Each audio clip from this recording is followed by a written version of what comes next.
hope so. We'll do that a little bit later, just so you know.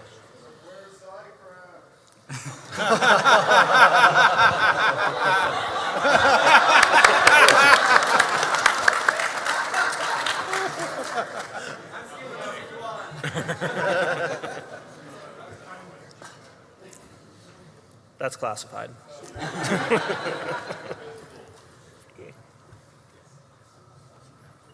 Cool. You have the signal. I'm getting the signal? Okay, I think I'm supposed to start now. Hi, everybody. This is Direwolf20, and welcome to the Modding Minecraft panel.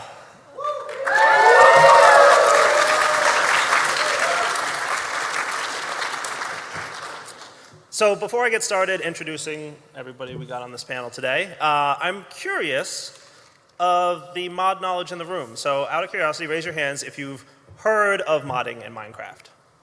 All right, that's a good number. Okay, cool. How many people have used mods in Minecraft in their lifetime, and how many people still use mods in Minecraft? Yeah, see, once you go modded, you don't go back.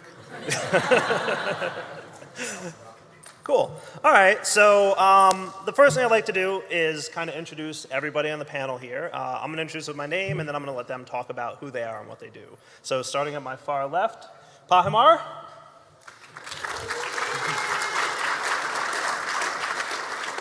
Who are you and what do you do?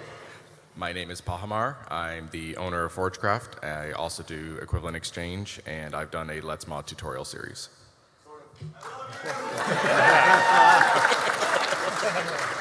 Out of date. Coming up is Kihira. Hello, my name's Gahir. I'm a mod author of Tales, Player Beacons, Player Vergs, and Mini Creatures. Cool.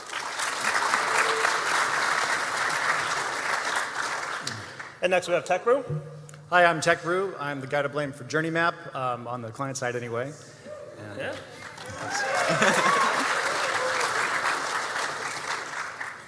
Lex Manos. I do Minecraft Forge and all the other low-level back-end stuff for modding.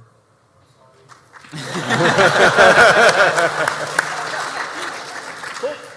And for those who don't know, what is Minecraft Forge? It's the thing that makes all other mods possible. Yep. Yep. And last and certainly not least, Mr. CPW himself. Yeah, hello, I'm CPW. I work with Lex on Forge and do other silly little mods. Yep.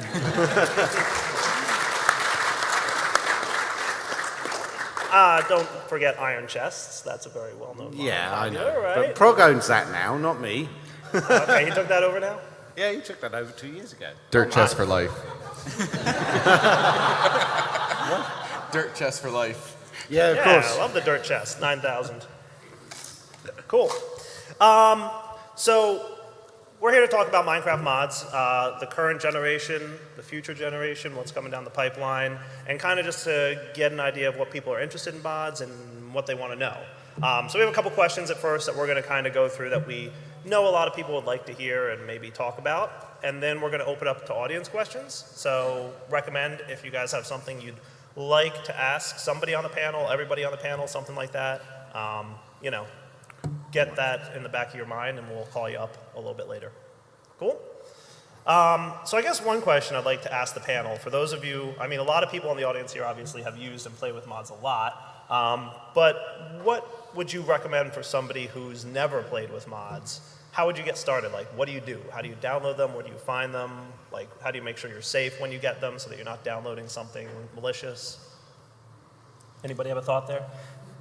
I would say that for the past several years, it's been really good to have a bunch of different, we have the different mod launchers out there. So there's the Curse launcher, there's the FTP launcher, there's also AT launcher. They're all really good for a quick way to get a collection of mods together and just drop it in and go. I believe, Direwolf, you have several mod packs on those. Sure, yep. So FTP launcher, Curse launcher, those are definitely good recommendations. Anybody else have anything to add to that? Whenever you download mods without a mod pack, make sure you're going through places like Curse and the Minecraft forums if you see any websites that are like numberminecraft.domain, don't. No. Those are bad. Yeah, I think unfortunately there's been a few websites out there that start rehosting mods and trying to slip malicious content into mods. So make sure you're going to the Minecraft forums or to Curse. Those are pretty much your two safest bets when it comes to getting mods and getting them installed in your client. Yeah, anything that says run this program to install mods, no. Cool. Okay. So here's a question I'm sure is on a lot of people's minds. 1.7 was obviously a great modded version for Minecraft. There were lots of really good mods, a lot of cool stuff that was added. And then 1.8 came along, and there was a lot of struggle and difficulty. We're collecting funds for therapy for Lex still. And now 1.9 is out, right? And it's not fully stabilized and complete, but it's getting there. So I guess one question that I'm sure a lot of people would like to know from you guys is, like, what was so crazy about 1.8 that it was so hard to get mods updated to, and what's 1.9 look like? Is it going to be another huge challenge, or is it going to maybe be a little bit easier? So this is the bane of my existence for last year or so. 1.8 rewrote a lot of stuff, and it made modders have to make a lot of work when they update their mods. And modders, as all humans are lazy, and they complained. And sadly, you had to do that. Forge made a lot of changes that made that easier. And then in 1.9, the same systems were in place. So if you stayed back at 1.7.10, you'll still have to go through all of the same stuff. So 1.8 to 1.9, easy.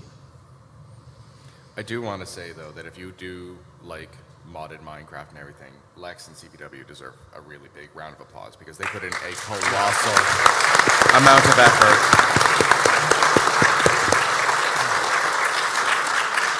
In addition to Fry, who's not here today, they put in a colossal amount of effort to make it happen and to make it as easy as possible for modders despite the large changes. So thank you very much. I think there needs to be a shout out to Fry, who's probably watching on the Twitch stream, because he really helped with a lot of the rendering stuff. Yeah. And you know, from a modder's perspective too, going, you know, a lot of times when there's a new update, it's sort of like, okay, I got to redecorate the house, right? All right, we got to change the drapes or the carpet or something. But going from 1.7.10 to 1.8 was sort of the equivalent of, you can't have a door on that side of the house anymore. You can still have your house, but it needs to be over there now. Oh, and that garage, no, that needs to be on the back of the house now. And you're going to go in through the second floor instead of the first floor. So, you know, it's a dumb analogy, but you get the idea of, oh, geez, this is a big change. And so, you know, like for myself, maintaining 1.8.9 and 1.9 at the same time is relatively easy. But there's so many changes from 1.7.10. It's like, I want to go back, but I can't go back. It's like the Lost scene. We got to go back. Nope, can't do it. So is it fair to say that 1.7 to 1.8, there were a lot of existing changes to the code base? They just changed the way existing things were done. And then from 1.8 to 1.9, they didn't change so much about what was already there, but they added new features. Is that a... It's actually the exact opposite. Okay. Well, yeah, no. I mean, they rewrote most of the rendering engine in 1.8, so that was sort of the key, wasn't it? Yeah. Right. So, And then in 1.9, it was fixing some of the stuff that they Yeah. broke in that. because they missed a whole bunch of features in 1.8. 1.8 was half release. It was half baked at best. Welcome to Minecraft modding. Yeah. So I We had guess... to build the other half, basically. So I guess that ties into the 1.7 to 1.8 hurdle and how much work there was to get you updated. What keeps you guys motivated? Like, maybe like what's been your lowest low or your highest high that's made you say, this is a lot of work for me with very little reward, so what keeps me motivated to mod and make these awesome things for everybody? I think for me, and I assume this is sentimental across a lot of modders, is the community feedback. I mean, you do get some negative, but when you hear people of using your mods, you see the builds with your mods, and it's just amazing feeling at times to see people actually being happy from using them, from being able to get enjoyment and that's what keeps me going. Cool.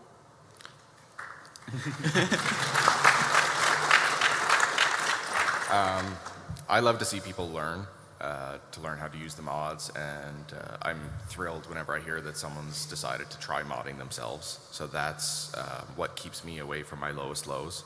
Is here at PAX, I'll have people walk up to me and say that, hey, I decided to learn programming because of your mods and your series, and it's like, wow, like, it's amazing.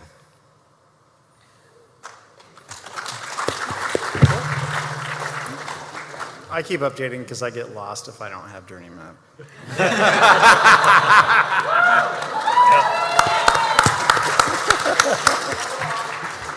9 out of 10 mods are because the modder found something that they missed. Yeah. Who's got the most mods loaded into a mod pack? And I've seen 400. Anyone got 400 mods in a mod pack here? No?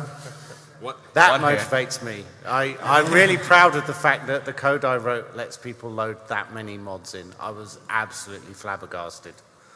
400 mods, that's insane. If you go back to some of the 125 mod packs, some people call that the golden age of modding. But 125, the mod pack for Feed the Beast, 30 mods. And we thought that was huge. There are people walking around with 400 plus mods in a mod pack now. It's insane. Very cool. So Palomar, you mentioned this, and I think it's a good segue into another question that we get a lot. If somebody wanted to start doing modded Minecraft and writing mods for Minecraft, where would you recommend they start? And I mean, an obvious answer is learn Java, right? Like, that's probably a good place to Wolfram go, Alpha, right? they have Right. good tutorials. Yeah, Yep. there's an MIT course on Java that you can go download for free online as well. That is a very good course for learning Java. Yep. But then more specific to Minecraft modding, right? Like, where would you go to get started and figure out how to do that? So there are, over time, it's actually gotten really good that there's a lot more open source and available source mods out there to actually go and see how other people have done things, and that actually makes it a lot easier. I actually reference a lot of other people's code a lot to see how things are done, because there's a lot of things I don't know how to do, and I like to learn from what other people have gone through, which is why I also make my own mods open source. I have done tutorials in the past. I hope to bring them back in the future. Recently, the modder I've been following their tutorials was Mick Jetty. I've been following his tutorials quite a bit as well to learn how to do the new rendering. So those are all great sources as well. Cool. There's a book by, who's the guy who wrote the book? Wappy? Aaron Gupta. Was it Wappy who wrote it? Oh, Whoopi also did Yeah, one. Whoopi Whoopi did a done book one. as Yeah, well, Whoopi yeah. done a book on modding in Minecraft with Forge. Aaron and Whoopi both have books out. Yeah. And Forge has a mod development kit that gives you, a basic environment for setting up for learning Gradle and the various things for doing builds. So I really recommend you start there. If you start by just copying somebody else's build files, it's kind of like wearing somebody else's underwear. It might fit, but you might, Start fresh is the motive. Yeah, start fresh. A small plug, I've got a video on my YouTube channel showing how to set up the MDK in IntelliJ in case anyone wants to go and Yes, figure those out were- how to start with that. Those were excellent IntelliJ? videos. Yeah, we're looking for sponsorships. IntelliJ, anyone? So one question that I hear a lot that I hate is, what's your favorite mod? And I never like picking a favorite, because then I feel like I'm kind of putting a bunch of my friends who aren't on the favorites list, maybe not, they don't make the cut, and it's like, oh man, I should have mentioned this one, and it's always hard to pick a favorite. So I said, I want to come up with a question like that. So I came up with a question of, you guys write code for modded Minecraft, and you're intimately familiar with what Minecraft is capable of doing. So what mod came around that surprised you the most? Like, wow, I didn't even think you could do something like that in modded Minecraft, but here this guy's gone and done it. So like, what shocked you that you saw? So for me, the answer to that would be when I first saw Aznaur's demos for the zoomy particle things in Thorncraft 3. That was absolutely insane. I thought that would absolutely amazing. So shouts out to Aznaur, props to him for that. Anybody's heard of Thorncraft? It's not really a popular mod.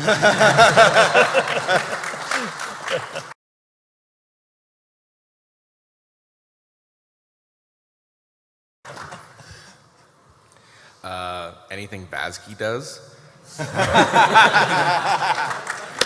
But in addition to that, when I saw Chisels and Bits, Yeah, chisels and bits. I was blown away that they could do what they do with that mod. That's something that we've for a long time thought was not possible at all in Minecraft, and to see that happening is That is an advert for the 1.8 rendering system, by the way. That's impossible in 1.7 or less. You will never see it.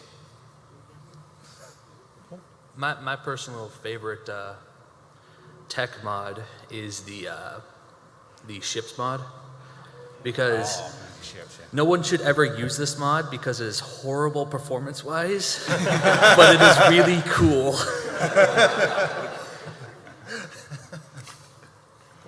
Anybody else? Okay. So you guys all write mods, right? For the most part, in some form or another. What mod would you like to see someone come up with? Like, what do you think would be cool, and if you had time, you would do it yourself, but you don't, so you'd like to see out there that just doesn't exist right now?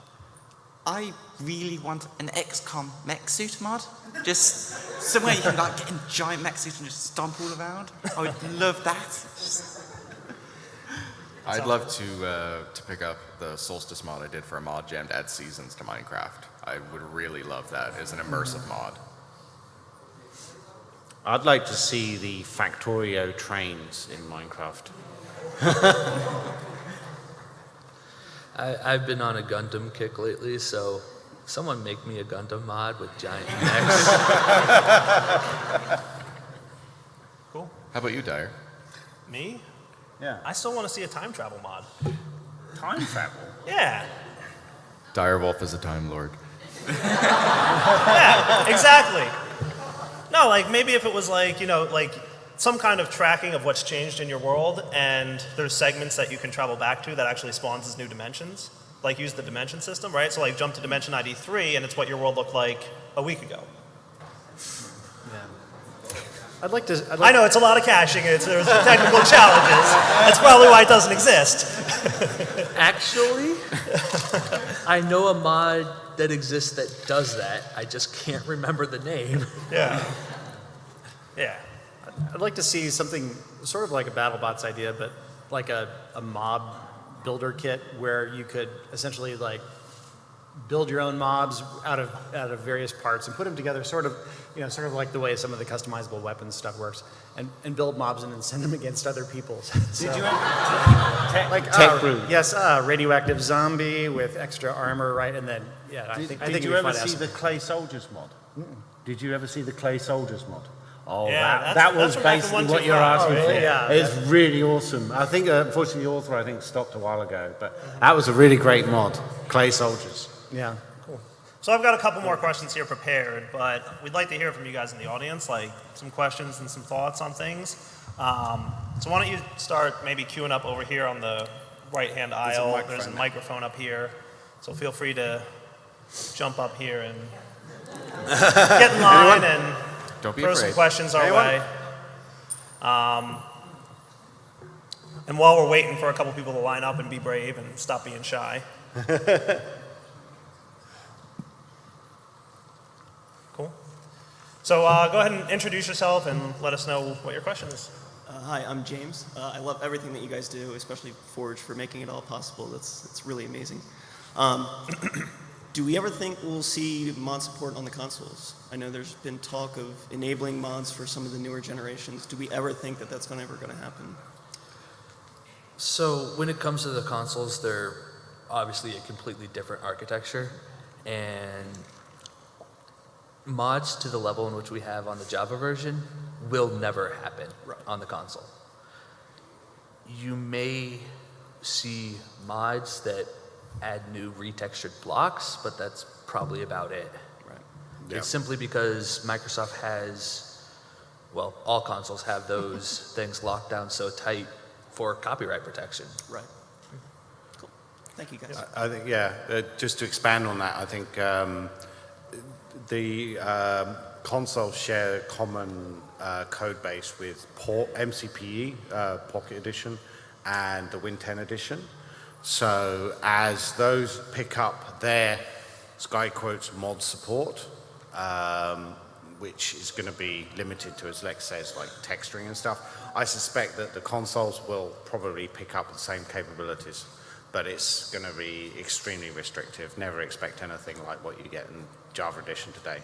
So we should stick with PC then, is what you're saying. Oh, yeah. If you like mods, Java Edition on the PC is where it's going to be at forevermore. Well, because the reality is you're not going to be able to add 4 gigs of extra memory to most consoles. So that'll only give you like 2 mods. Yeah. Mr. 400 mods isn't going to happen on the Xbox. What's the easiest way to get started with mods? So you Playing mean- mods or building mods? Playing. Playing mods. Cool. It's a direwolf question. So, so there's this YouTube channel out there called Direwolf20 that has some good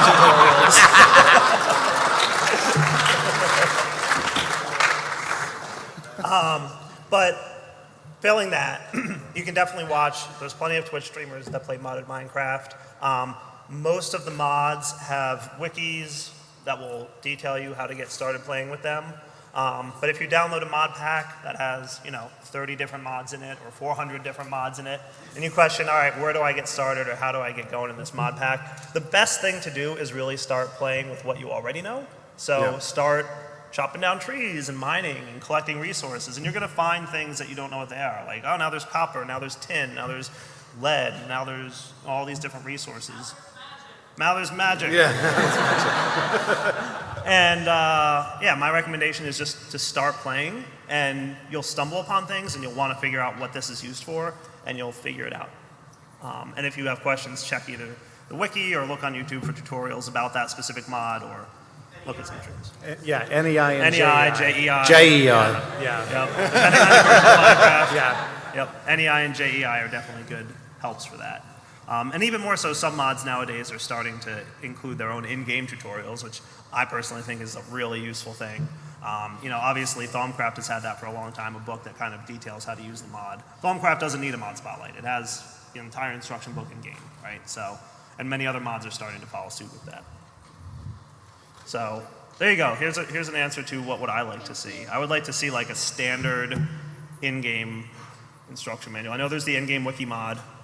I'd like to see more adoption on that, or something like that, where it's easy for people who want to learn how to get started in mods to just be able to open up a book in game and be like, all right, here's all the cool stuff I can do with this mod pack, right? Thank you. Cool. Good question. Thank you very much. Thank you.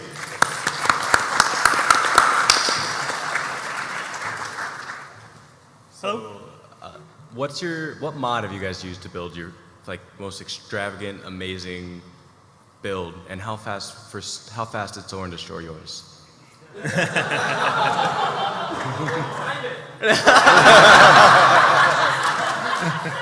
He has timed it. And it's measured in server ticks. Which, for those who don't know, that's less than a second. Pahamar, what have you used that you've built that you've been proud of? Or which mod have you used to build it? It was actually back in the days of 1.1. I played on a modded server with Xenophobe, the original author of Equivalent Exchange, and Elaram, who did Red Power. And I actually built what I thought was a really cool dojo made out of Red Power bricks. So I was pretty proud of that because I'm not a creative person by nature. For me, it was probably using chisel. Loads of range of styles of blocks, and made a underwater base actually. Always loved building underwater. It's just, yeah. I think my favorite build was actually done in vanilla. I did a sort of to scale version of Al Khazna in Jordan. It's Indiana Jones and the Last Crusade. You know, the temple that they go in to find. Spoiler alert. The cup thing. So that's a real place. And so building a to scale model of that was probably my favorite build. Cool. I'll answer, because I like answering those kind of questions. And it took forever. Like 60 hours was the. Yeah. That changes on a regular basis for me, because I always come up with something and I'm like, oh, that's cool. Recently I built something in the FTB Expert Skyblock map that automates the runes from Britannia, and it uses like Railcraft and item ducks from Ender.io, and like 10 different mods all come together to automate this really difficult to automate process. And I was pretty proud of that because it took me a while to figure out how to do it. Yeah, because you touched it. It's not working because you touched it. Yeah. Soren's like, oh, there's wire all over here. I'm going to clean it up. Oh, it doesn't work anymore. Well, You are pretty bad with your Yeah. wiring. yeah. Have you ever built anything? We've actually formed a support group. Yes. We are taking donations for couples therapy. Just to...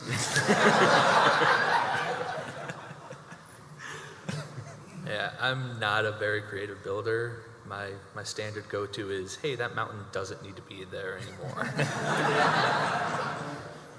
I like boxes. Me too. And trains. Yeah, trains and boxes. Boxes and trains. I like the train system I built on a recent iteration of Forgecraft 2 a while ago, where I managed to get it covering. And the sound just went weird. I will say, walking around on the Forgecraft server, we have a ton of really creative builders. Yeah. Rorax always stuns me. Morvalira, who I believe is over by the mic stand there, also builds a ton of really beautiful things as well. It's I can't name the number of people who build amazing things, but you could just walk through there and be like, oh my God. Yeah. You could take the Yeah. train through it. Take the CPW railway, and you'll be in good shape. Cool. Good question. So there's a lot of outreach from Mojang and Microsoft towards the modding community, but I get the sense that it's mostly coming from the sales department. Is there outreach from like the coding end of things? You know, would you like to see more outreach? So, Grum and Serge are definite Forgecraft friends. They hang out with us in Forgecraft on IRC, and we talk to them quite regularly. Yep. And to be clear, Sarge is the person who created MCP, which is the Yeah. foundation of every mod ever. Which Right. he now works at Mojang. Right, and Mojang hired him. So, I mean, Now, this But go might get on. me in trouble for being mean, but I would like to actually see some real official outreach on the modding side from Microsoft. Yeah. We talk to Grum, we talk to Sarge, we talk to Dinnerbone and Jeb every now and again, but we've heard essentially word zero from Microsoft themselves. Yeah, that would be cool. yep. But I think it's fair to say that based on the poll that I just ran in this room, the informal, very small sample, right, a large part of the Minecraft community uses and plays with mods. So I'm sure Microsoft is aware of that. I'm So, sure who they knows? are. I just really wish they would say, hey, I need to talk to you. But let's no wait. Microsoft employees up here, so we don't know. It'd be a great opportunity to get people to learn C# Yeah, if they could, right? yeah. C# is a good language, right? I like it. I like it. Shush, I like it. Go away. Yuck. Cool. Okay, next question. So you mentioned that modding would always be best on Java, and I was wondering, since Java's the only language I know, but for something like the Win 10 edition, which is, I assume, written in a different language, what are the limitations of that would make modding a lot harder?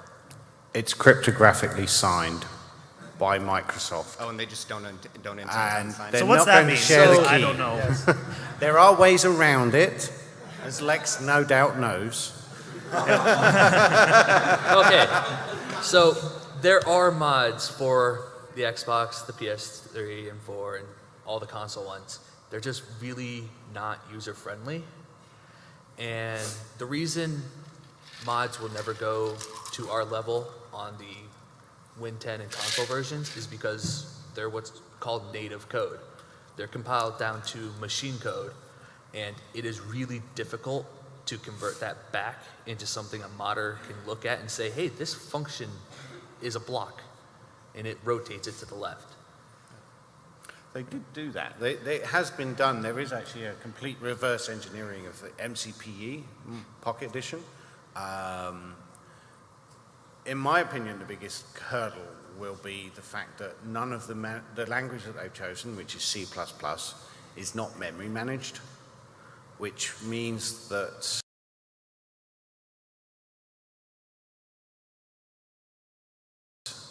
when modders write code, they're going to have to be cognizant of a whole new level of management, which they don't have to deal with today, which is memory management, because otherwise you're just going to leak memory everywhere, which is going to make it an absolute hideous nightmare, because 99% of people who write mods today, they just build Java objects and hey, whatever. You might get the occasional GC runaway, but memory management on C++ is a whole different ballgame, and that's going to really handicap any kind of low-level modding effort. So I think this, I mean, correct me if I'm wrong, but I think this all wraps up into if Microsoft wants modding, they can put in, they can put in structures to make it viable, right? They can do a lot of things to make it easier and more approachable. It's just as it sits, it's not. They haven't been doing it. Right. No. So, Thank you. But who knows what the future could hold. Hello? I've never modded before, but I am a software engineer, and I know whenever you touch code, you always get these unwritten features or things that come across. Like, change the tint of this window, and all of a sudden all your pink are sheep. Or your sheep are pink. Yeah. But my pink are sheep. I was curious, what's the most interesting side effects you guys come across while modding? That's a good question. I've never heard that one before. Interesting side effect on modding. Yeah. So what have you touched that's had something happen really weird? And you're like, why did that change? It's the same answer to the question I've had for the last couple of years, is when I was redoing the texture sheets and how they are loaded and bind. I forgot to bind the terrain texture sheet. So when I loaded up the world, I had a disco going between the terrain and item texture sheets. So that was fun. I think I saw a screenshot of that. The classic one I've had is whenever you try and do any kind of direct GL rendering prior to 1.8, where it was all baked in, there's a specific order when you're dealing with graphical transforms that you need to scale a texture, rotate it, and move it. You have to do it in the proper order. If you don't do it in the proper order, or you do it in the wrong axis, you can get some really funky movement. And I remember a flat texture that started spinning through the world, and it was as large as the world itself, so it was like this sun just going around and around. And you just sit there in the world, and you're puzzled, because you're like, what did I do? How do I fix this? And then usually it's legs. I've got something similar to that. When I was working on Tails and I was getting the initial rendering done, I wrote the matrix and I ended up with a floating head with a tail sticking out the back of it. That was interesting. My question is, why aren't there more screenshots of this on Twitter? yeah, I know. I think people would love to see the challenges that you guys go through. We're Sometimes keeping up it's- the aura of mystique. Yeah. We're trying to be mysterious, and those close to us generally see like, man, look what I Because screwed we up have to today. look like we're perfectionists. Bomber's like, I never make mistakes. My code is always perfect. I usually land on the ever-present. It used to work. Why doesn't it work now? So, yeah, if you had the misfortune of being one of the early beta users of JourneyMap on 1.8, the vector math changed for reasons I don't understand. And so, yeah, for that first version, as you're running towards a waypoint, you're actually getting further away from it. Some people are like, I just ran for 75 minutes. and now I'm 3 hours away from my waypoint. I'm like, math. And it was just flipping, it was just flipping the sign on something. Good question. Thank you. Thank you. So the one non-forge mod that I've used in the past is the grief prevention with the claims, where you have to use Cauldron and Spigot, which is all dead for obvious other reasons now. I was wondering if there's a technical limitation why I haven't ever seen any forge-based mods that do that kind of grief prevention and being able to claim land so other people can't tweak stuff without your permission. So a grief prevention mod where you can like own a chunk and nobody else Yeah, can you come would and basically modify sit it. there and I claim believe Feed the Beast Utilities has that. Yep. So that's something that's actually existing now, and it's Yeah.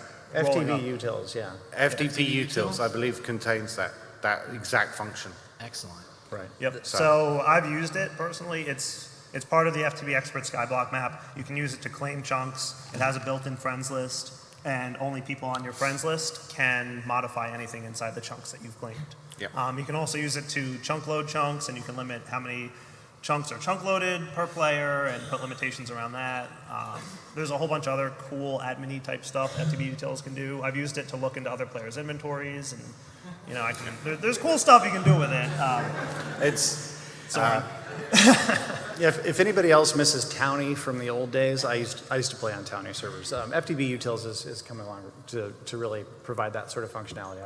Latvian modders doing Shout out to Latvian modder. Yeah, Who owns that one. And the Feed the Beast team for pushing that. Thank you so much. And it's very cool because, I mean, I didn't use the one that existed in the past so much, but I think it was like you'd have to type in commands to claim chunks and stuff like that. In FTB Utils, there's an in-game map that pops up, very similar to the Journey Map one, and you can literally like click on a chunk and it turns green and it's yours now. Like it's very cool looking. It'll be 1.8 Journey Map soon. integrated with one Journey Map, isn't it? Yeah, that's coming soon. Yeah. Yep. So they're going to work together, I guess. I finally got around to an API, so. It's actually lovely to see, as a server owner, it's lovely to see more server and admin-based mods. That's been an area that hasn't been touched a lot, and it's actually been a pain point for a lot of servers because it's really hard when you have a lot of mods and a lot of people, because mods really draw a lot of people because it's a lot of fun. It's really hard to keep up with everything that goes on. The mods that are coming out of the Feed the Beast team for that with Latvian Mod are doing that, and it's excellent work. I'm really excited to see what more will start with that, because when you open up that kind of market, suddenly there's going to be a ton of interest and a ton of more work being done. So I think it's actually going to get really easy in the future to do server management, and I think that's great for everyone. Mm-hmm. Definitely. Especially any server that Soren plays on, because obviously there's going to be tick rate lag going on. You're not a saint yourself. What? No, not me. Soren. I think what you need, Direwolf, is you need a Soren logging mod that logs every action Soren does. Right. And then I can use the time travel mod to go to a dimension that's not laggy. Yeah, exactly.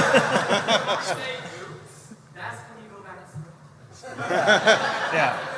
Yeah, that's the Soren log. Oh, he said ups again. We throw a lot of shade Couples his therapy. way, but he's actually really good for edge case testing.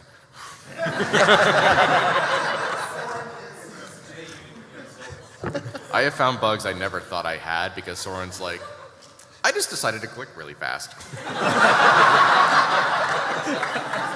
And he's like, I now have 120 stacks of this item. You might want to roll my inventory back. It's a challenge. Hi. But good question. Go ahead. My question is, are you guys like monetized at all for what you do? And if not, like, what do you guys do on the side? Because you guys are programmers, so how do you guys fund yourselves? Like, Yep. So that we're not officially monetized through any company or anything like that. We use ads on the website, and when you go to our download page, you'll bounce through an ad. A lot of people hate it. If you hate it, ad block. I really couldn't care less. Besides that, I do freelance programming and other things like that in server management aside from Minecraft to get some money coming through. Most of us do this for free for our fans because we feel like doing it. So those advertisements that everyone hates, that's how we pay for pizza. And caffeine. And also a plug, right? Like a lot of mod developers have Patreon accounts. So if you find a mod that you really like and you put a lot of time and effort into playing it, and you use the mod more than maybe the vanilla game that you paid for, maybe throw a couple bucks their way and say, hey, your mod was awesome. I played it for like 100 hours and I loved it. So here's, some pizza money. well, I know I bought Minecraft for the mods. Yeah. I mean, I saw your mod. Like, basically, what happened was I played vanilla, and I was like, wow, this sucks. So I quit. I didn't say it. I mean, I wouldn't go that far. Well, what happened was I didn't find a sense of direction. I found diamond armor. I'm like, this is cool. And then after that, I was done. But my friend Jordan, he said, hey, have you, like I know you're really into fantasy. Have you heard of Thaumcraft? I'm like, Thaumcraft? And I'm like, what is that? And he's like, check it out. And I was blown away. So now I'm one of those 400 mod people. Yeah, brilliant. Yep. So any other comments on monetization or anything like that? I think a lot of us are full-time employees of other organizations, and this is a hobby. It's my spare time hobby. And my wife and children over there are the people who let me get the spare time I need to do it. That's actually an excellent point. There's a lot that goes on behind the scenes from the modder to help support them, especially when it is a hobby. Our family and friends are fantastic in supporting us and enabling what we do because they see that we love it and they know that the community loves it too. So without them, we would not be up here. It's monetization helps, but having the support and your family and friends around you is what really gets you through. Yeah. Awesome. Thank you, guys. Thank you. Go ahead, Zach. And I'll add to that. For a number of years, I thought probably the best. I had tried using, like AdFly and stuff, and I didn't like it. So I had tried just hosting on my own website. And then back in the summer of 2014, I just said, you know what? I'm just going to move it to the Curse CDN, and I'm just going to host it through Curse because I had been trying to. And honestly, that was the best thing ever for me. So Curse really does reward modders. So if you're thinking about doing modding, getting it on Curse not only gives you a really solid CDN, but it also makes it super easy for mod pack developers who use Curse, like FTB, to cherry pick it right off. And then Curse does a program called rewards, reward points, where essentially the more traffic that your mod is generating because, to their site, they give you, you can use points to either get, Amazon or eBay or Amazon or PayPal gift cards, that sort of stuff. So that's another way that you can get a little bit back. And usually it's just coffee money, but hey, every little bit helps. So. Yep. Yeah, I agree. Curse has done a lot to really help give a little bit back to the modding community who develops the mods. So a shout out to Curse for the Curse Rewards program. And I always think it's very interesting. It speaks to what Minecraft is. Like, Minecraft truly is the most creative game in the world. Not just when you're playing it, but people creatively build maps, people creatively build mods, people creatively build all kinds of different things in Minecraft. It's not just in the game itself, but people are using the game itself as a creative outlet, which is pretty interesting in my opinion. So, good question. Next. Thank you. Hi. Have you guys ever ran into any troubles with implementing 2 different mod packs into one server or anything like that? And what kind of things should you look out for when doing so? So trying to put 2 different mod packs into one server kind of thing? Well, historically, that was always extremely hard because of things like ID clashes and stuff. But we've tried to make that easier in the recent past by not having IDs. And that's gone pretty well. It's going pretty well. In 1.9 now, we have almost no IDs left at all. So But the modders knew. the theory is that you should be able to stick as much in there as you want. And FML and Forge will figure out all the internal stuff for you. You don't have to do anything. To actually speak to how hard it was in the past as a server owner to build a server pack when in the world of IDs, Slowpoke, who's in the audience right there, actually used to maintain a spreadsheet of all the IDs and all the meta values for those blocks. And the spreadsheet was literally tens of thousands of lines long. And they slaved over it every release, every time a mod put something out, and they put in a ton of effort for that. So that's actually how early Feed the Beast worked. It's a lot better today. Thank you for that. That we can use names as opposed to IDs. That makes lives as a server owner much easier. We don't have to worry about, okay, let's see what works in the mod set, and okay, now let's get the configs to work. Those configs actually were as good as gold back in the day. But Are there any mod pack developers in the room? Anyone who? Okay, so you who asked the question, you need to avoid them because they will hurt you. they are lovely people. Really, yeah. It's hearing the woes of mod pack developers. It's really difficult to support when people go off. When people go off script in terms of adding stuff. So I think most of them would probably say, please don't do that. Just because it really isn't just a matter of getting a few mods to all load at the same time. There's so many configurations and everything where, especially with something like FTB Infinity and Evolved, guys like TFox, will spend, dozens, if not hundreds of hours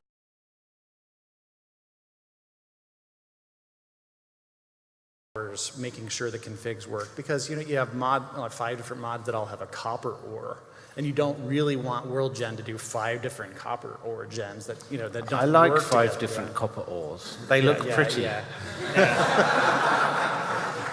The other thing too is actually something that's happened recently, and it's awesome. Is before we used to have mostly kitchen sink mod packs, which is here's just a collection of cool things all thrown together. My ears are burning.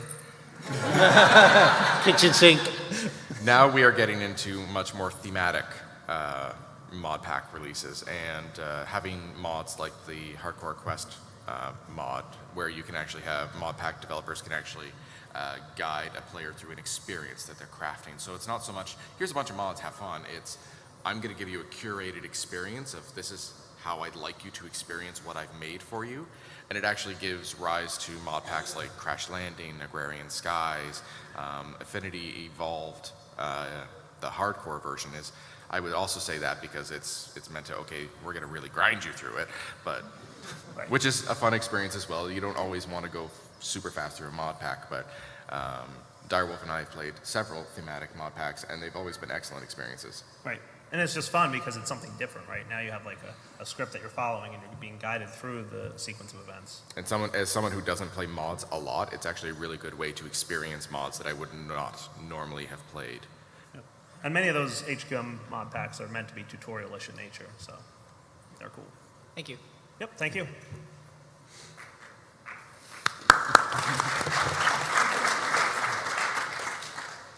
So I was actually curious about like your individual opinions on the Microsoft takeover of Mojang and like any unique challenges that's brought about. As a modder, this hasn't impacted me yet. I'm very curious about what's coming in the future. I know that Lex and CPW have been involved to various degrees over time in finding out what that's going to mean for us. But as a modder, I think right now it's kind of a status quo, day-to-day operations. Let's work with the releases as they are, because we have yet to hear something's happening in the Java world. So we can really just go with that. And I think there's going to be enough content in the pipeline for the foreseeable future to keep us more than busy. Yeah, I pretty much have the same opinion. But seeing as what Microsoft is doing with some of their other products as well, it's going to be interesting to see if they apply that kind of same mentality towards Minecraft's future as well. So. Yeah, I mean, I would agree with with the short term, at least with the next couple of years. I think it's business as usual for us. Although I have heard a general level of anxiety, seeing the direction of Microsoft going in terms of having a common code base for multiple platforms. If they decide to be intentional about supporting modding, with good APIs and everything, I mean, personally, that's really what I'm hoping for. Granted, again, because of the limitations we talked about, you just can't keep adding RAM to your Xbox. That there's going to be a point where you're going to have to be on the PC version to make anything happen. So I definitely hear anxiety about where's this going to be, but I think the reality of it is, unless they is, okay, if this is the last, if some version is the last moddable Minecraft, well then that will be the de facto PC Minecraft, right? So, who wants to go first? Not me. So, everything that we've done and heard and through the back mills of the Microsoft takeover, there's not too much to be worried about right now. Everyone's fear is they're going to nuke the Java version and go just kill it completely. And when that happens, it will be the best Java version ever. There's no way they can physically kill the Java version, so modding will always exist.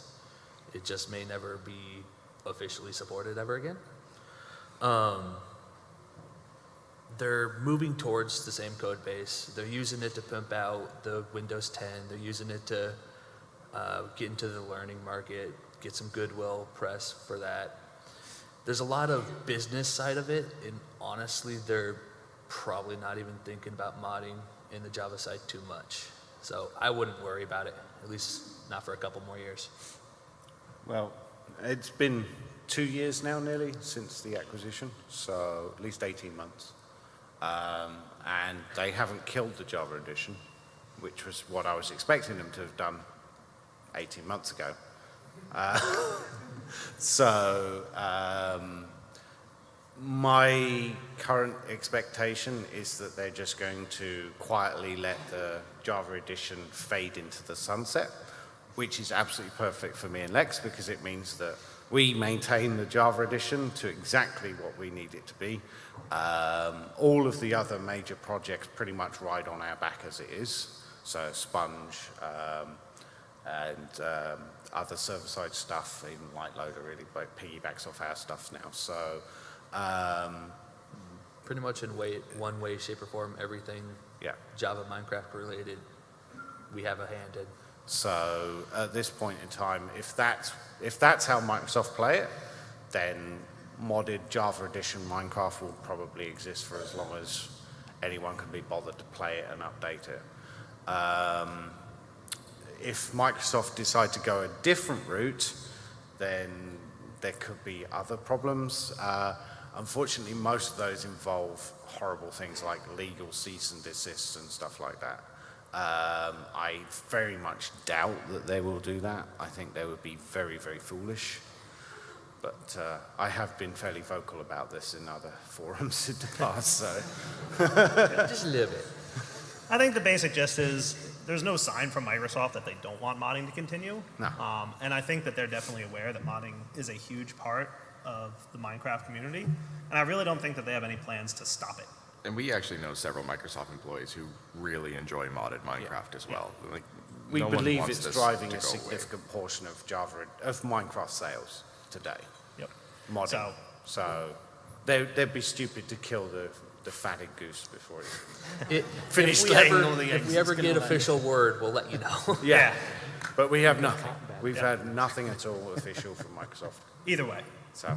Yep. Good question, though. Thank you.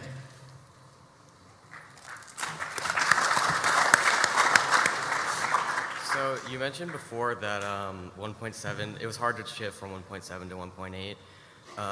Do you think that now that mod packs are coming out for 1.8 and mods are coming out and people are figuring out what they can do with 1.8, that we're going to be staying in 1.8, or are gears going to shift towards 1.9? I think 1.9 is likely to be where people are going to settle for now. Maybe 1.10 if 1.10 comes out fairly soon. But we have no indication on when that's likely to come out.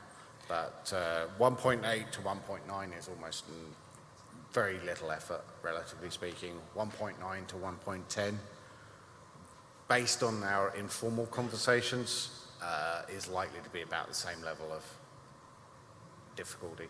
So It's rare that we actually have a large change in the code base, like the 1.7 to 1.8. 1.2 to 1.3 was a large one. That was the merge of server and client. 164 to 110 or 1.7.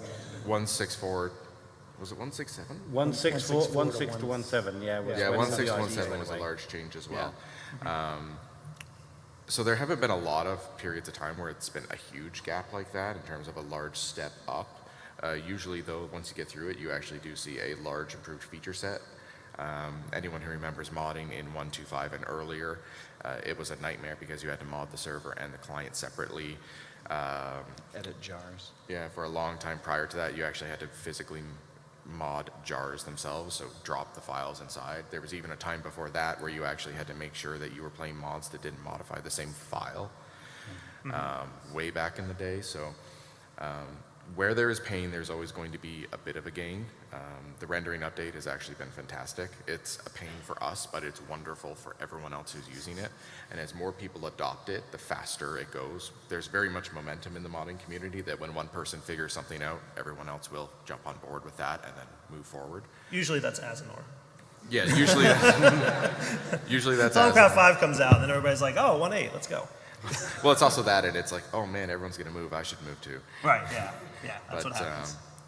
the more learning resources there are out there, the faster things go. So I think 1.9 will probably be the one for a while, and like CPW said, we'll have to see what 1.10 brings. But So obviously I don't write code and don't know any of the technical details of it, but based on what I've seen in the community, I doubt that 1.8 is going to stick around for a while. I think there'll be just a shift right over to 1.9.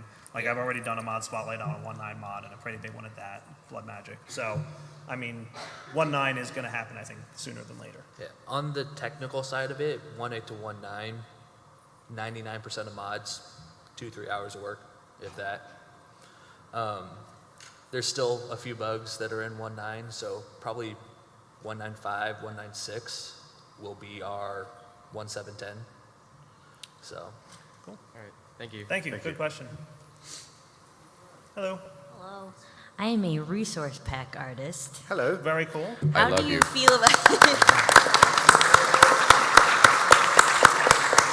How do you feel about when a resource pack artist reaches out, sort of, how do they get a hold of you to sort of include something into their pack? Or how do you collaborate with an artist as side of sort of the code side? That's a good question. so I will say, actually, I have yet to find a modder out there who does not believe that you guys are gods. Because the majority of us are completely lacking in artistic talent. We know how to make things work, and we are I desperate. can do boxes. Yeah.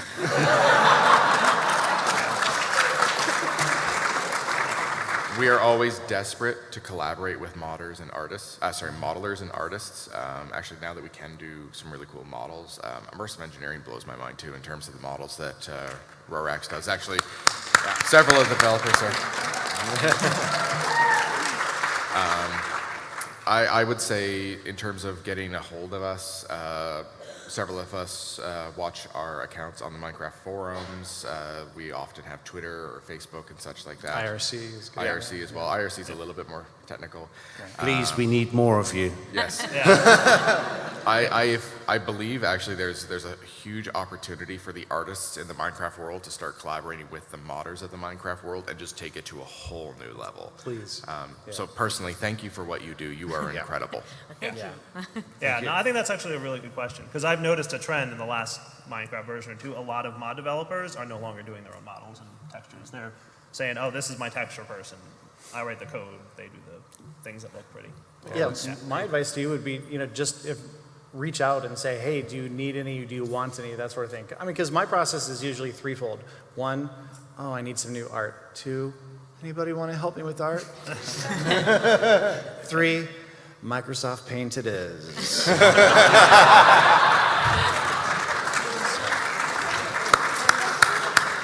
Cool.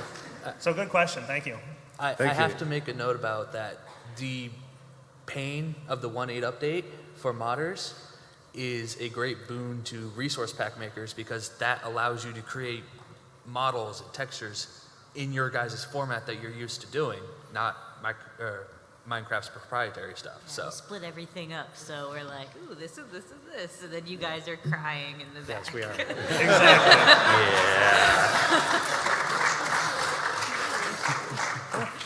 Thank you. Thank you very much. Thank you. Cool.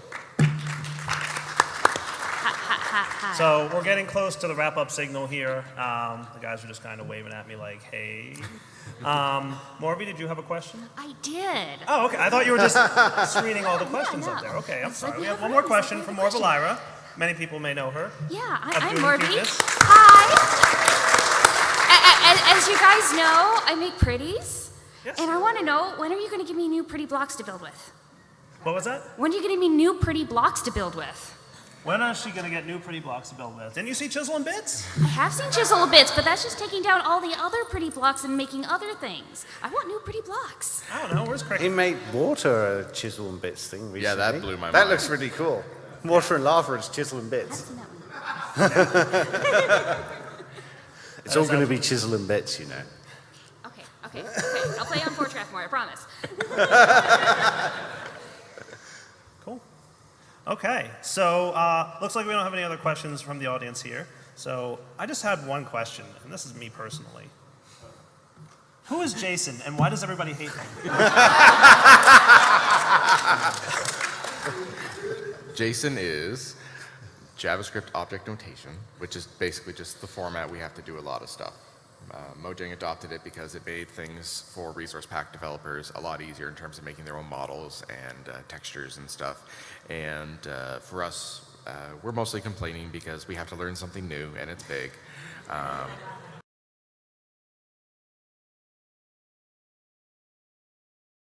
And Forge has done a lot of work to actually make it as painless as possible. Because we cry and Lex collects our tears and makes a solution out of it. He bathes in it, yes. Cool. All right, so that was half a joke. But another question I did have, do you guys have any other games that you mod or any other projects that you're working on at the time that you'd like to mention or talk about? I would love to return to my tutorial series. I guess that'd be a project. But in terms of other games, no. But I do have other projects that are half-baked. Can't really talk about them. You half-baked? Hey. I may be Canadian, but... You hear? For myself, I've done a little bit of tug modding, just on the side every now and then. Excited to see what they'll do in the future with their new engine. But other than that, I develop my own games. I'm a bit of an indie developer. I've actually been working with a artist from the university I'm studying at, and we've been developing a card game over the past few months, and it's making progress. So very happy about that. Thank you. Very cool. Yeah, considering my backlog of bugs in Journey Map, ain't nobody got time for that .gif. So. You guys? I recently wrote a tool chain for Stardew Valley and wow, brain fart. But I've just been toying around with a bunch of other games, and recently Blizzard has updated their classic games, so I've been rewriting my decompilers for those. I don't have any time to do anything that I'm supposed to be doing in Forge, so sadly not. Cool. All right, so I think that's the old wrapping up point. So hope you guys enjoyed the Minecraft modding panel. Definitely appreciate everybody coming out. Let's give these guys here a round of applause.